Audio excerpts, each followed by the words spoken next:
गोटे थर गोटे गरीब केउटोटीए बनिश पकईकि माछ धरुला। तो माछ धरु धरु गोटे बड़ माछटे पड़ला। से बहुत खुशी होगला, कहला आज मु मो छुआ मानक किसी भल खाइबा देवी। तो खुशी होगी से माछ को धरिकी घर को नवा ट्राए करता। से समय गोटे पेहलमान लोकटे से माछ को देखिकी ता पाखक आसला, ए से माछ मते दे। तो केउट जन कहला आज्ञा ए माछटा मु बिकिबिनी, ए माछटा मु मो छुआ पिला नहीं जाऊँगी। पेहलमान कहला आबे बिकिबा किए कहूँ, ए माछटा दे मु सेमती नहीं जीवी, तू को पैसा देकी किणीचु एटा तो तू तो धरीचु। तो ताठू जोर जबरदस्ती से केउटू ना माछटी को छड़े नहीं पड़े। तो जिते बड़े छड़े नहीं से घर को जाऊँगी से माछटा कौन कला ना से जो पेहलवान ना आंगुठी कामुला।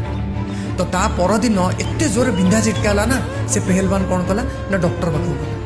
डॉक्टर कहला अरे ये तो बहुत बड़ इन्फेक्शन हो तुम आंगुठीटा काटिया पड़ो ना तुम पापुली पाखु काटिया पड़ो। तो पेहलवान कहला हाँ हाँ आंगुठा काटी दियो ना मत पापुलीटा काटिया पड़ो।